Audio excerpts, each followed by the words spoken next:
To Forever United TV, everybody, we are live. This is your evening update show, and let's get to the bottom of what is going on with Bruno Fernandes. Let's just get straight into it, because this morning we talked about the up-to-date situation where Bruno was, his agent, the discussions with HILAL at the hotel, him then on his way back to speak to Bruno after the game today in Malaysia, obviously over in Asia, and the Reds now flying back, officially on their way back to Manchester. So we all thought that this decision was going to be 24 hours after what was said from today's reports, and it just gets a little bit more and more confusing. And I think what we've got to look at now is like, why? Because Ruben Amorim has come out and spoken today after the game, and he doesn't think that Bruno Fernandes is going. He said he's spoken to Bruno Fernandes, and he gets the vibe that Bruno Fernandes is happy, and there is no worries at all. It was Laurie Whitwell who was asking the questions in the last press conference before we went on to proper pre-season. Thank God, by the way, especially after watching them two games on a post-season tour. But this now is going to come to a head, it would seem, this weekend. Although I've just seen another report now which says from Chris Wheeler that HILAL have actually given Bruno Fernandes another week. And I don't know which one is true. I don't know who to believe. I don't know which way this is going to go. Ruben did say that you just don't know at the end of his comments to Laurie Whitwell as well. So I think he's covering all bases there, really, like what he said. So it's, in reality, Ruben's put on the spot, asked a question in a really heat of the moment situation when everybody's talking about Bruno Fernandes. We've seen the reports from every single reputable journalist out there. There's nowhere for Ruben to hide, and Laurie Whitwell's gone straight in with the question from The Athletic and said, do you feel like this is Bruno Fernandes' last game? And he said, no, I don't think so. I don't think so. You never know. You never know what happens, and we'll see. But obviously, when you speak to a player, when you talk to him, you show him what you're going to do, you tell him the plan going ahead. And Manchester United, it would seem, going off these reports now that I'm going to just bring up, have had to go above and beyond to try and convince Bruno Fernandes to stay at Manchester United. So convincing Bruno Fernandes to stay at Manchester United on 350 grand a week wages really means that something's going wrong behind the scenes. It has to be, doesn't it, for that? So when Ruben spoke about Bruno a couple of weeks ago, he says he's seeing the changes that we're trying to make. We're going to do everything we can to keep Bruno Fernandes. It's like, okay. That was before Bilbao. And it's like, right, what are you trying to convince him of? Like, what are you trying to change? How are you trying to convince him? The season ended, and obviously, if you remember and go back, and this is what I'm looking at, so these are the reports, Bruno Fernandes was not happy with Manchester United. He wasn't happy with the ownership. He wasn't happy, if you remember, he had to pay for a lot of the staff to get to the final. I just don't think he likes the whole environment and atmosphere around Manchester United at the moment. If he's not happy with the ownership, then I think that the ownership will take charge of this situation and sell Bruno Fernandes. Ruben's doing everything he possibly can in trying to convince Bruno. There's not a lot to convince him about, though. That's the thing I see. Ruben Amorim's talking about material things like just the culture and everyone's attitude, how they're going to change training, what they're going to do. I was thinking about it before. It makes me think back to that Wayne Rooney situation when he went to Sir Alex Ferguson's office and asked the question, like, you've just sold Carlos Tevez, you've just sold Cristiano Ronaldo, these are two good players and nobody's come in. What's happening now? I think we're at this stage with Bruno Fernandes now. I think we're at the stage where it's like, well, what's happening? Where are we going from here? Because Bruno Fernandes, I think, it's not just about the trophies. It's not just about what's actually happening on the pitch. It's the whole environment around United. I just think he's just miffed off. He really is with the way that Manchester United is. He loves the football club. He loves the fans. He wants to stay. I'm sure he does. But I think even now he's had to think about his future at Manchester United. And so that's from the player and coach side of things.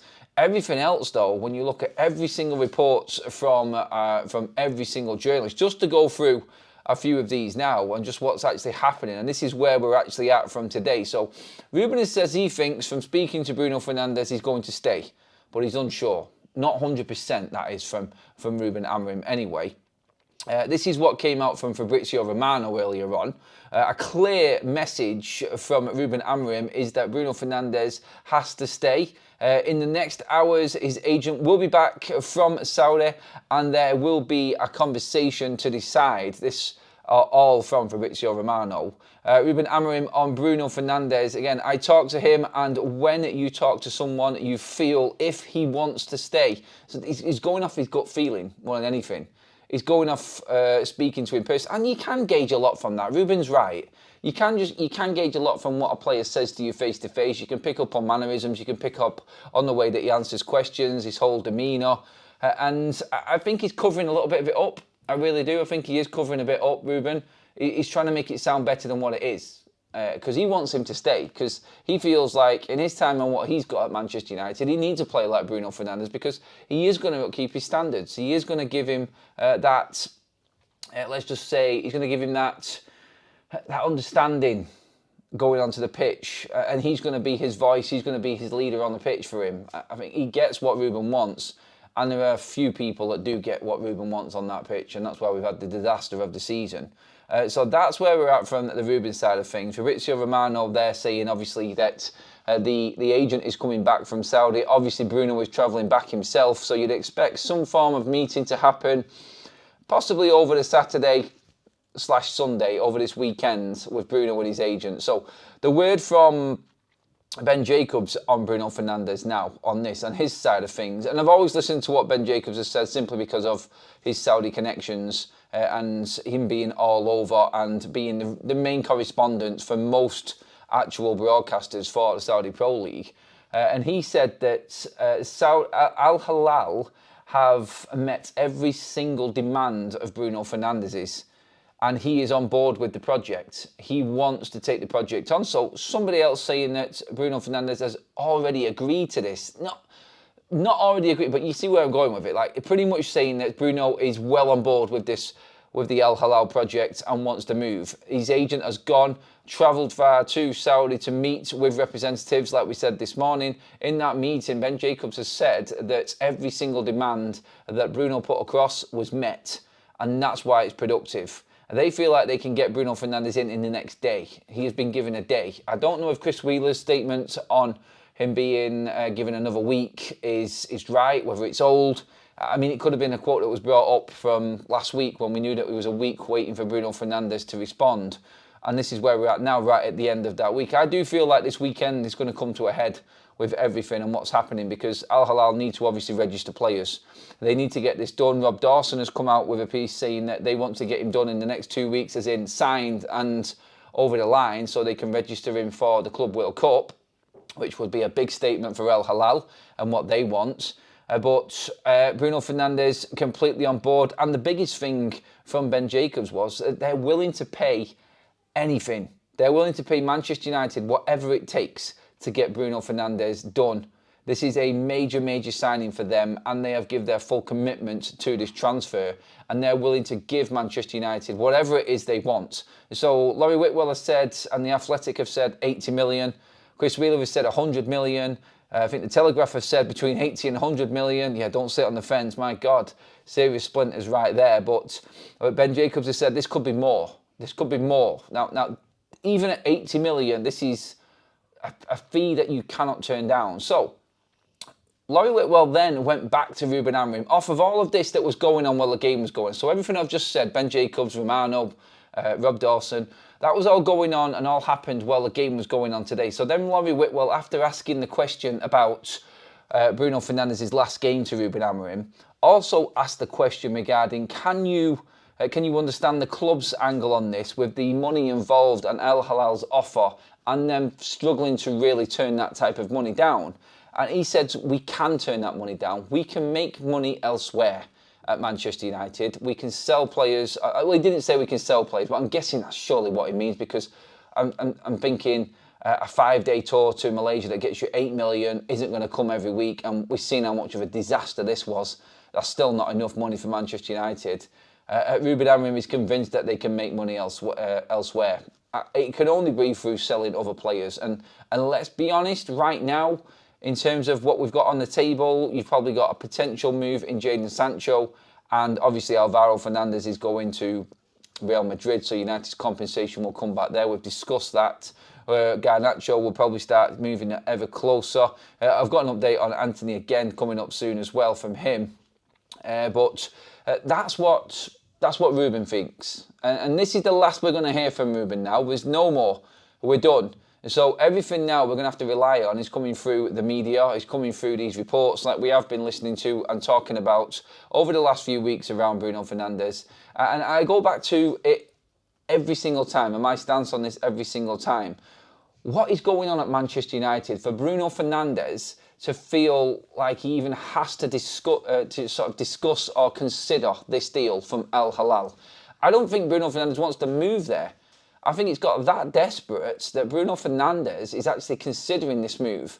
A lot of people feel like Bruno Fernandes should be going somewhere in Europe, but nobody's got the money available. I don't think Manchester United would sell Bruno Fernandes for a 50 to 60 million package to, say, Bayern Munich or Barcelona or Real Madrid or any of the other big guns.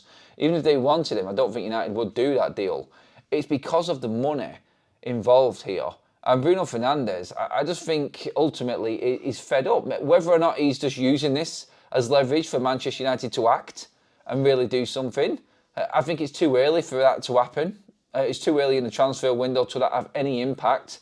Literally, Al Hilal need to sign him in the next 2 weeks to register him for the Club World Cup. If not, then the deal is done. I can't see them really bothering or going back. They want him for the Club World Cup in particular. And you're looking at that then going, oh, there's another 3 months near enough of the transfer window to deal with. And Manchester United could easily go back on their word in promising Bruno Fernandes that they're going to make significant signings. Is he waiting for someone to come through the door? Is he waiting for different characters to come through? I mean, Matheus Cunha will be a serious signing for Manchester United, but Bruno Fernandes would have looked at United being turned down for Liam Delap. The players are well aware of everything that goes on around the club and all of the ins and outs and speculation. They see everything. We know they do. And I think this is where we're at now with it. And I do believe that there is something significantly rotten to the core at Manchester United right now, which is affecting Bruno Fernandes behind the scenes. And I think this is why he is actually considering his future at Manchester United. I think that's what it is. He said... Ruben said no to quite a lot of what was asked of him in the press conference. In terms of Bruno Fernandes, whether they think he's going, whether they think it's this and that, it's like he's saying no constantly to everything that's asked of him today, Ruben Amorim. He actually feels like Bruno Fernandes will stay, going off that today. I feel like what you've got to look at here is, with Bruno, is that I just think he's just saying no constantly now to everything. Like Ruben said that today. He said a no to a lot. He said no to a lot. And this, I think now, has hit home with Manchester United. It has to have hit home because this is your captain, this is your biggest player. And if Bruno Fernandes is not happy at Manchester United, there isn't much hope for anybody else because he is Mr. Manchester United. I feel like they're worried about the aftermath of Bruno Fernandes leaving as well here. I think that's what Ruben's worrying about. So obviously, the powers that be at the top will be thinking about the pound signs and everything that Manchester United could do and could bring in. But realistically, when you look at the money that Bruno brings in, the pressure that's going to be mounted on Ineos, like we've said before, is going to be absolutely monumental. It's going to be massive. Absolutely massive. Let's get into the comments section and see what you're all saying. Please give the video a like if you haven't already. Thank you. You would have noticed that we did pass the 80,000 subscriber mark today, everybody. Massive thank you again to you all. If you haven't subscribed already, please join the FUTV army and be part of this journey with us. We have passed the 80,000 subscriber mark. We're not 2 years into going alone yet, and we're already closing in. This year, we want that silver play button, that 100k, definitely. We're on track for it, so massive thank you to you all for being part of it, but 80k in the bag. Thank you, everyone. Massive effort from everyone involved. Mods, members, and everyone who is one of them subscribers that pops in every single time. Huge congratulations on 80k, says Tom. Thank you, Tom. I love that. London with a super chat. Congrats on 80k. Soon to be 100,000. Thank you, everyone. Love them comments coming in. Keep them comments coming in. A few of you actually already have commented on videos saying congratulations. A few have messaged me privately as well, so thank you if you have. I almost forgot that there then in the midst of thinking that this football club was going down the pan. Who'd have thought, eh? United, God. Anyway, more comments to come in. Pete says, it's business. We need the money. Bruno just having time to say goodbye to friends. It was a bad way for Bruno's to go out, wasn't it, on a drab tour. At least United won today. Credit to Man United's academy. I said my piece on my separate video earlier on. You can go and watch my bit after the game. It was like my little reaction to the game. It was kind of a bit of a moan and a rant about the conditions of Manchester United and what this club is like at the moment. It's ridiculous, honestly. But yeah, that was what I was talking about. Well done, Chido, Obi, Aiden Heaven for your goals as well. Nice to see Manchester United actually hitting the back of the net, which is it makes a refreshing change, doesn't it? It really does. Congrats on 80k, Adam, well deserved. And that is from Real Recognise, who's just renewed his membership. Thank you again. Adam really wants to sell Bruno and needs his new toys. Adam really wants to sell Bruno. Do you actually listen, Rico? Like, what's wrong with people? Seriously? No, I don't. I'm just talking about the necessary situation that Manchester United are in terms of the money and the finances. Bruno Fernandes salvages our pre-season, basically, in what we need to spend. Ruben Amorim talking about Manchester United finding other ways to make money. I don't know where that comes from. I really don't. Not for the significance of what we're talking here with Bruno Fernandes anyway. Look, if Bruno stays, everybody moves forward. And we try and sell all the other players. But there'll be a lot of pressure on Manchester United. Whereas if Bruno does go, I think the finances, like I said this morning, give us a little bit of leeway, give us a little bit of time to actually negotiate other deals. Now, in terms of other players and where we could actually make money, today, again, Barcelona have reiterated their stance on Marcus Rashford, and that is that Manchester United's Marcus Rashford is only available on loan. That's what Barcelona's stance is anyway. They will only loan Marcus Rashford. So United won't get money for Rashford this summer, is what's going around at the moment. Now, Marcus Rashford and earning money off him this summer in the transfer window was seen as a definite.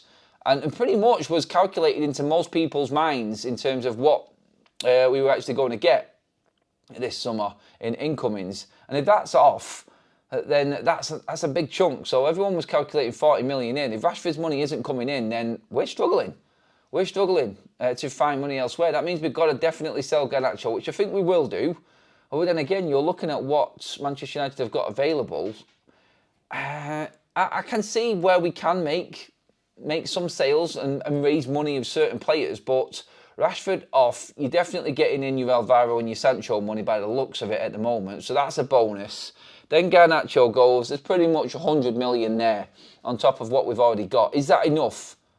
That's the question, because we're talking about Victor Gyökeres possibly being on Manchester United's radar again. Romano has come out and said regarding Victor Gyökeres earlier on, by the way, that Manchester United will make a decision very soon on their first choice, number 9. So let's just wait and see what happens there. But I do think that is going to come down to who Manchester United actually sell again. And I keep going back to it. Like, without Bruno Fernandes' money in the kitty, your options may be limited. Look, if we make the decision to keep Bruno, he has to be as one of the number 10s. If you bring in Matheus Cunha in and another 10, so Manchester United's plan is to bring another 10 in with Bruno still there, which kind of makes you feel like he's pushing Bruno back into an 8 role, which isn't what we wanted. And Manchester United then don't go out and buy another number 8, which we're crying out for. That's the situation we're in now, I think, in terms of players being sold to raise money to bring other players in. We need to sell players that have got that value to them that are going to give us significant money this summer. We haven't got any. We really haven't. We've got a few, obviously, but if Rashford's off, big chunk gone, Garnacho gone, then you're coming into Kobbie Mainoo. Manchester United apparently have put a price tag of 70 million quid onto Kobbie Mainoo's head. And that, I think is unrealistic, again. But I could see Kobbie appealing to more clubs than what, say, Alejandro Garnacho would. I could definitely see people wanting to take Kobbie Mainoo and buy him. I don't know if 70 million is... I don't think that's realistic, personally. But, again, someone might just look at the potential in Kobbie Mainoo. I think he fits in maybe a couple of positions. Garnacho is probably limited to being a winger, and you're buying a specific player there, aren't you? But Manchester United apparently, according to reports, are open to selling Kobbie Mainoo if the right price comes in. You'll have seen many now saying that Manchester United are open to selling bleeding anyone. And so don't be surprised if you see one particular player in the headlines and Manchester United want to sell him. I don't think it's going to be a surprise if anybody pops up. Like, we're talking about selling Bruno Fernandes, for God's sake. And if he can go, then literally anyone in this team is up for sale. Like, apart from, Ahmad, maybe Lenny Yoro. I think they're the only ones that are off transfer list at the moment. So it's a no-go zone for anybody coming in to look at Manchester United players. So, again, what we're looking at there is how, Ruben, is the question that I would ask. How do you make other money in this squad? Now, the plan is there, like Omar Barada said the other day. It's quite clear. They know exactly what they want to do. They had every single situation panned out. And if it was this one, we knew what we were going to do. There's a plan with Bruno. There's a plan without Bruno. There was a plan with Champions League. There's a plan without Champions League. Thomas Frank has been speaking, just to bring up another target of Manchester United now that Liam Delap has gone. Bruno's stealing the headlines, but there's a lot of news going on behind the scenes with other targets as well. If United sold Garnacho, for instance, they could go out and buy Bryan Mbeumo. But then again, they need money also for this number 9, which Fabrizio Romano is saying is going to be the next signing. Now, I don't know. Some people are saying that Manchester United are all in on Bryan Mbeumo and they're going to go and get him done first. Thomas Frank has come out and said that Bryan Mbeumo is for sale. Someone is going to have to pay significant money for him, though. And what significant money is, we've only known the price tag of approximately 50 million being out there at the moment for Bryan Mbeumo. That's the only price I know and I've seen so far. Whether or not Frank thinks he can get more, Mbeumo's got 1 more year left on his contract. I cannot see Brentford being able to squeeze any more than 50 million out of a deal here for him. So I don't think I don't think that's something that can happen, personally. I don't. But again, if Garnacho goes, that comes forward. I mean, who is out there for the same price as what Delap was? There isn't anybody. Anybody out there right now of the level of striker Manchester United need, like a Gyökeres, an Osimhen, for instance, Šeško, possibly. Who else have we been talking about on the striker side of things? You look at Ekitike, there's nobody. There's absolutely nobody. And João Pedro, you could say, is another one as well. Forgot about him.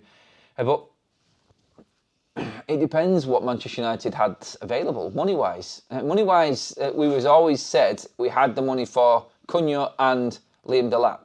We're hearing that Manchester United's reasoning for Cunha and that money being available to make this signing is because we want to register Cunha on the 1st of July, which is going to be in the next financial year. So United would make the first instalment payment for Cunha next year, which is obviously the 1st of July, financial year terms anyway. So that's how we had the money to sign him. Looking at that, Manchester United didn't have extra money at the end of this financial year to spend in June. It gets confusing with the more stories you actually read regarding the situation with Manchester United's finances right now. Ruben says it's fine. The football finance experts say it's not. We can make money. Manchester United are confident with their plan. They know exactly what they've got to do. We're toing and froing and we're trying to cling on to anything. We're really waiting for significant confirmation on nearly everything right now as a football club, as fans anyway.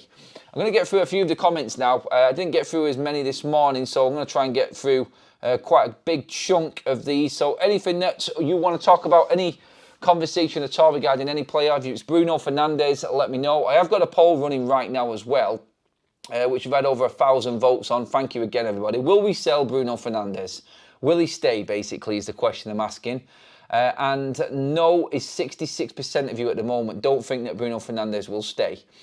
So just to clarify again, on that poll, before you go into it, this is now a Bruno Fernandes decision. Manchester United are waiting on Bruno Fernandes. Now, Ruben has said his piece like I've described. If you are just joining us, Ruben has said he spoke to Bruno. He doesn't feel like he wants to leave. He feels like he's going to stay. He's not played his last game. That was today, after the game. Ruben Amorim talking to the media, answering questions from the Athletics' Laurie Whitwell. All of the reports on Bruno Fernandes are that he has put his demands to Al Hilal. His agent has taken them to Al Hilal. Ben Jacobs says that every single one of them demands has been met. And he's now on his way back from Saudi to meet with Bruno, who's on his way back from Asia with United. So this weekend is crunch time, and we're going to find out exactly where we're at. But it is on Bruno. It's not the club. It's not Ruben. It's on Bruno Fernandes. The whole decision is pending him. And I'll say it again.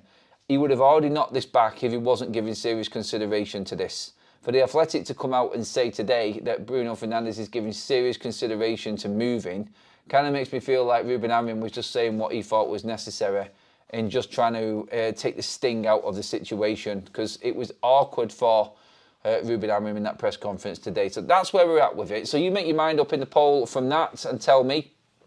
Please keep liking the video as well. Already creeping up over that 250 mark. Make sure you have subscribed as well. I said before, thank you everyone. 80k in the bag. New landmark for us here on Forever United TV. So thank you if you have been part of the journey so far. If not, why don't you join in? Hit that subscribe button. Bruno needs to go for the good of the club on two levels. One, financially. Two, to build a team. Bruno, one player, not the whole team. Ruben needs and surely realises that he needs to think long term.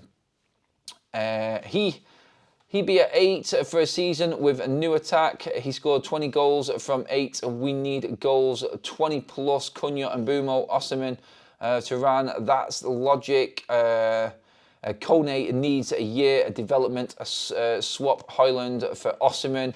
Easier said than done. I like your thinking, though. Proactive. I'm sure the club are also like this, mate. Ruskin says, those of us over a certain age know that United great and a legend know what United great and a legend looks like. Bruno isn't that. The closest to a great we've had recently is De Gea. Disagree. Bruno Fernandes, for me, I think it will go down as a legend of this club. I do. I think he has held his head high in times of absolute trouble and hell for Manchester United. It's been a horrible period for this football club. And Bruno Fernandes, I think he deserves more credit than what people are giving him. Mr Dacia Sandero, I think with Bruno leaving, it must mean that there is a future for Mount. Don't say that. That'll upset a few United fans. Amorim does like him. I guess a pre-season will make or break him. Why aren't we going for Jonathan David? I'd take him now. I think it's financially. And if United wanted David, I think this deal would have been done. Going off how we've operated so far in this transfer window, if United were realistically in for Jonathan David, this would have been wrapped up, I think. I think we'd have already known, especially with the way that we've moved on Matheus Cunha. You don't know, like, he's a free agent from the 1st of July. I mean, you've seen what happened with Trent Alexander-Arnold today with Real Madrid. Somehow, all of a sudden, from getting nothing for Trent, now Real Madrid are actually paying Liverpool to get him in early to sign him for the Club World Cup. So what a coup that was, the end of the transfer window. So yeah, this is where, with free agents, it's a little bit different. In this early stage of the transfer window, unless they're being bought up by clubs from the Club World Cup or are going to pay a penalty like Real Madrid did for Trent, then free agents, you're not going to see move until the 1st of July because that's when their contract ends. So in terms of Jonathan David, maybe later down in the window we will see movement for him, but nothing is going to happen in June. And I do believe that United, we would have heard something along the lines of pre-negotiated contracts, agreement in place, and we will obviously have an official player in from the 1st of July. We would have got something like that. I'm pretty certain we would have heard, because it's too big a deal not to. If we can sell him and guarantee Osimhen or Gyökeres with that money, however, knowing Jim and the Glazers, that will be a pipe dream. I don't think necessarily Jim. I think he will spend the money on a good player. The Glazers, no hope in them at all. They don't know how to run a football club. Well, the people that they employ to run a football club definitely don't know how to anyway. But I do believe that United will get the right players in for Ruben Amorim. They have to, because this is their thing now. It's Ruben in charge. This is their first employment of any coach or manager since they've been in charge. They need to back him this summer. There needs to be a significant investment behind Ruben Amorim this summer. And I just think that we're not going to get the one we need unless something big happens. And that something big is probably Bruno Fernandes. If Bruno stays, that is still a statement on its own. It really is. And everybody then is going to pile in, and the microscope will well and truly be on INEOS and what they do in this transfer window. Let's see what else we've got in here. Keep them comments coming in, everybody. Don't want to lose Bruno. I hope he wants to stay. If he leaves though, I wouldn't blame him. I think that's the sort of opinion that most people are taking now. It's one of, like, I can't blame him for leaving. It's a shit show and the club is a mess. I think it was Alex Crook who was talking earlier on today about him being disgruntled and really not happy with the way that the football club is being run. I mean, a player should never really get too involved in how the club runs day to day. His job is to play football and create that environment on the pitch and at the training ground. That is a player's job. Do these players feel like they have a say too much? Do they feel like they've got too comfortable? And maybe this is what United need to change. Maybe these players have had too much of a say over the last, 10 years, and it's now come to a head. This is what we've got to be looking at. Just quickly, just update you on the other news we were talking about as well. Marcus Rashford only wants a sale. Manchester United only want a sale for Marcus Rashford as of today. Barca are looking for ways to soften up Manchester United. That's one report. Barcelona is not open to paying a fee for Rashford, who they would only want a loan for. I said this problem was going to start materialising as soon as we've seen the reports that Marcus Rashford wasn't up for staying at Aston Villa. It was basically a stopgap to get him to Barcelona. In his eyes, he thinks he's good enough for Barcelona and he wants that move. Manchester United want to sell him, need to sell him. I think, like we've just said, they need the money in. If Bruno is going to stay, then we need to be selling Marcus Rashford. But if Bruno stays and Rashford ends up going out alone, we don't get a fee for him. This window could be... Yeah, this could be a hard one to take for a lot of Manchester United fans. It really could, because I don't think we're going to get the investment that we need. I don't think there's going to be enough. And we're going to be playing Bruno here, there and everywhere because there's no one else available for us at the money for the quality of play that we need. And that's going to be our transfer window. I do have that. I feel like I'm not trying to push Bruno out. I would like Bruno to stay, but my fear is that we're going to just use Bruno in every single position possible because he's versatile, instead of going out and doing the necessary, which is buying a player that we really, really need. We need a master of one trade in a certain position rather than a jack of all trades running around the pitch here, there and bleeding everywhere. Because let's be honest, Bruno Fernandes has played in how many positions this season? My God, I think it's 4 or 5 already. So I would rather have someone brought in who we know he's going to start in the lineup in a certain position that we know is where he's going to play. And I think he's something that Manchester United have desperately missed out on the transfer window. It's like before I had a conversation with Graham earlier on, who doesn't rate or trust INEOS to make the right signings. He doesn't rate the signings that were made last summer. I do rate the signings that were made last summer. I just don't think there were players in the right positions for Manchester United. We neglected the forward line massively last summer in the transfer window. I think De Ligt is a leader. I think he's a brilliant signing. I think he's been one of our best players this season. There is a jury out on Manuel Ugarte, but Mazraoui's been the signing of the season in terms of value. Lenny Yoro's a generational talent. So you've got 3 there. And if Xerxes does turn up and finds the form that he was starting to get into towards the back end of the season before he got injured, then I think he could be a tool for Manchester United again going into next season. And he's another option in 10, really, isn't he, Joshua Xerxes? So, again, does that give Manchester United the room to go out and say, right, okay, do we need another 10? Do we need to go out and buy another 10? Or can we go and get an 8 and a 9, and at least then we've got a 10, an 8 and a 9? And then maybe we could do something with Vitek, with Bayindir, and find another goalkeeper to challenge bleeding Andre Onana. At least get them 4 positions covered. Because they are, I think, the key areas. And if we do start next season with Andre Onana in goal, then you know what's going to happen. Honestly, the loving and the backing that this club is giving Andre Onana at the moment is scary to think that they actually feel like he is going to be the #1 goalkeeper next season. I seen a post earlier on, Andre Onana is about to make Manchester United history. because he's been nominated for the save of the season. It's like, seriously, stop blowing smoke up this guy's ass, making him think that he is actually good. He's not good enough for Manchester United. I don't understand how we're not looking at that position. I'd rather not buy another 10 and just go and get a goalkeeper. That's what I think about the goalkeeping situation. I know how important this move is for Manchester United this summer. It needs to be right. It needs to be bang on the bleeding money. Boxing says Bruno has to be a cyborg. Never gets injured, or he plays through them injuries. That is, people shouldn't be slagging him. I don't understand that. No, literally, he's always available, and that's the biggest value in any player for any manager. Availability. That's the best quality that you can have in a signing. Someone who's always going to be available, and Bruno is that. And he's always willing to play his game. He's never going to drop off. He's brave enough, is what we're saying with Bruno Fernandes. For me, United legends are Hughes, Robson, Cantona, Giggs, Keane, Scholes, Van Nistelrooy, Schmeichel, Vidic, Ruben, Fernandes. There's loads. Rooney, Ronaldo. You can name as many as you want. There's probably even more than that, mate, to be honest. There really is. Let's see what we've got here. Silverback.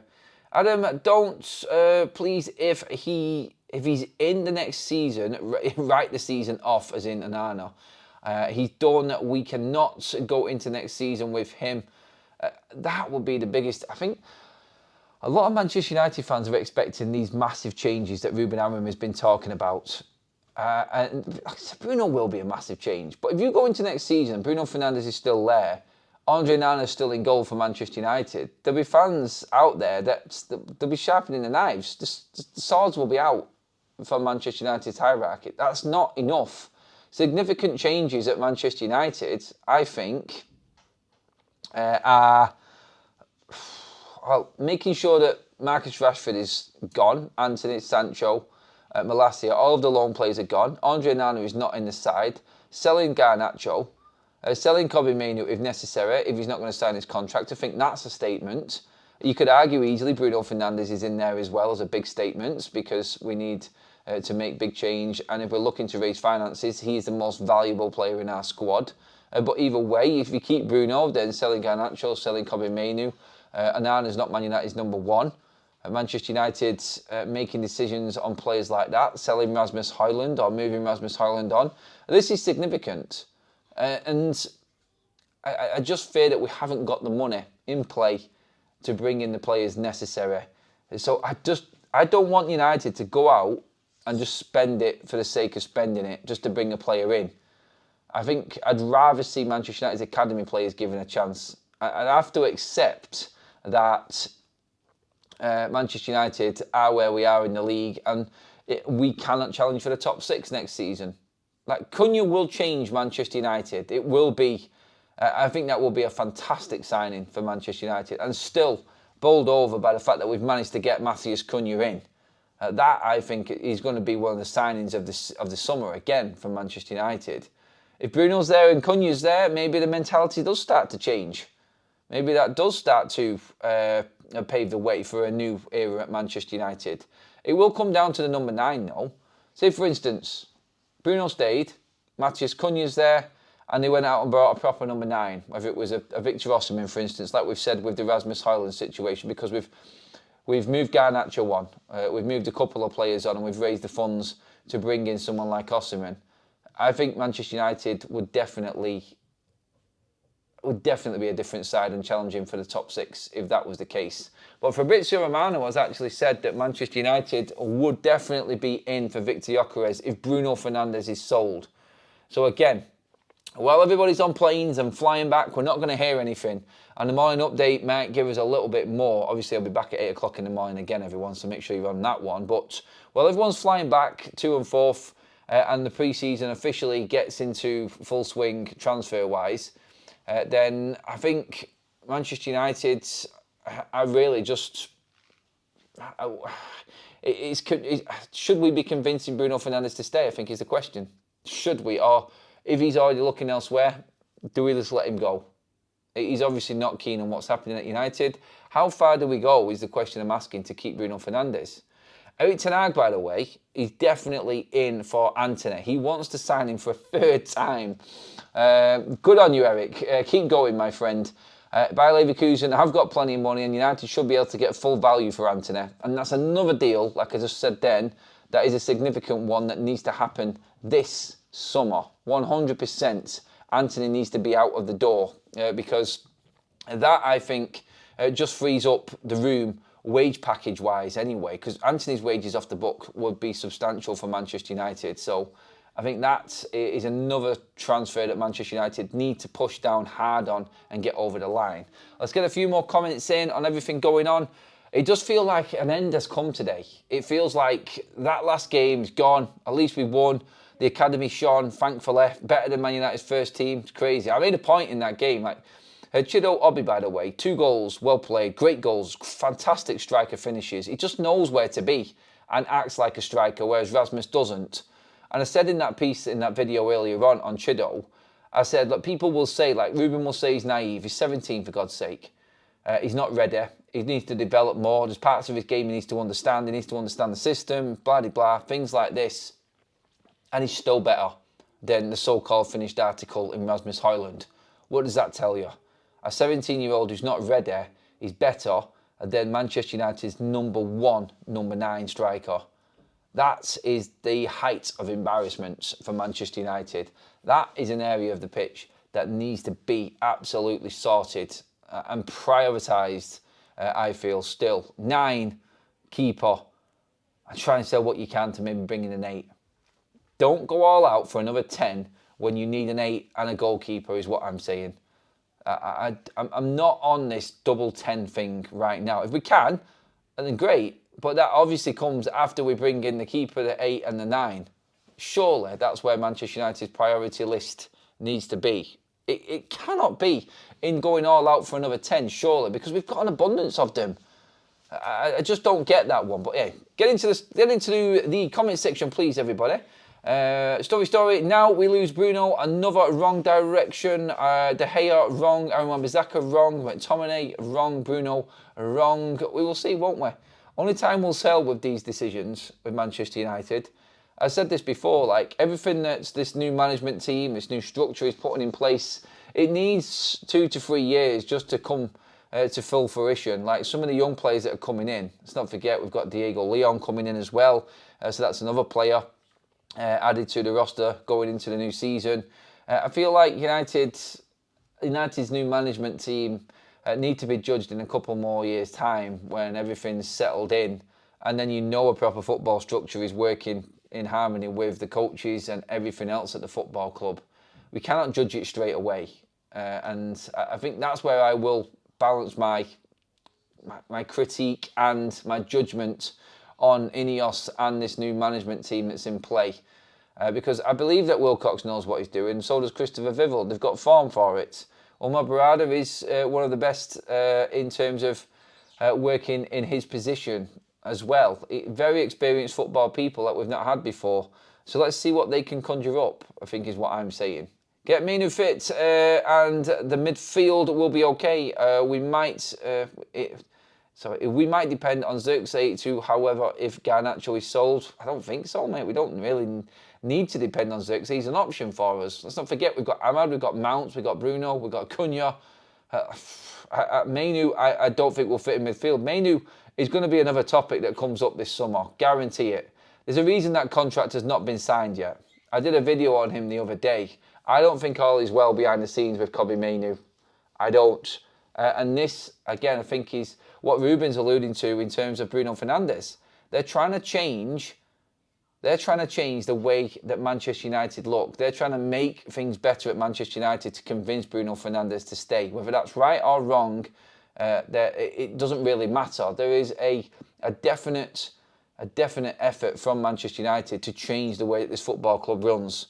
And it all comes down to that culture thing again, every single time. Bruno has said that the only way he leaves is if the club no longer wants him. He loves United and wants to stay for as long as he can. He once did say that, but things have changed at Manchester United. And that's the difference now. It's not what it was. Everything, I think, and in terms of like the summer and everyone expecting these big changes, I think this is what like Bruno is seeing now as well. Maybe he doesn't like the big changes, because this is the first time we've really seen anything significant of Bruno Fernandes apparently wanting to leave Manchester United. Well, he's been at the club. Let's not forget, he signed a new contract last summer. And this is the first time now that Bruno Fernandes is actually looking to leave Manchester United. So maybe these changes are actually not suiting Bruno. Maybe he doesn't like what's happening at the football club. Maybe he has actually had enough because of that. That could be the way. Look, that will wrap up things tonight, this evening. It's Friday night. Get out there, enjoy yourself, celebrate the fact that there is no more football to watch. Definitely from Manchester United side of things, thank God, because nobody needs to see any more of that. The tour is finished. The players are on the way back home. I will then now go into overdrive mode here on FUTV United TV to bring you up to date with all of the news and stories floating around the football club. Thank you so much. We've had an absolutely mega month of May. I think this month alone on FUTV, we have actually broke all records in terms of viewing figures and everything stat-wise. So thank you again, everybody, for your support. We did smash 80k in May before the season finished, which was fantastic. That was the target. Still one more game to go in the season, which is the Champions League. And we're done. We got to that 80k mark, so absolutely mega attempts. But we're on to the next target now. We want to hit that 90,000 before we start the new season. That's the next target, everybody. So get on to that. So if you haven't already, hit the subscribe button. Give this video a like. We've got over 350 already in. Thank you, everybody. I love you all. You're absolute legends, a lot of you. I will see you tomorrow morning at 8 o'clock. And have a great evening wherever you are, whatever you're up to. Go and have fun, because the season is officially over today for United anyway. And we at 80k, so you're allowed to have yourself a drink tonight.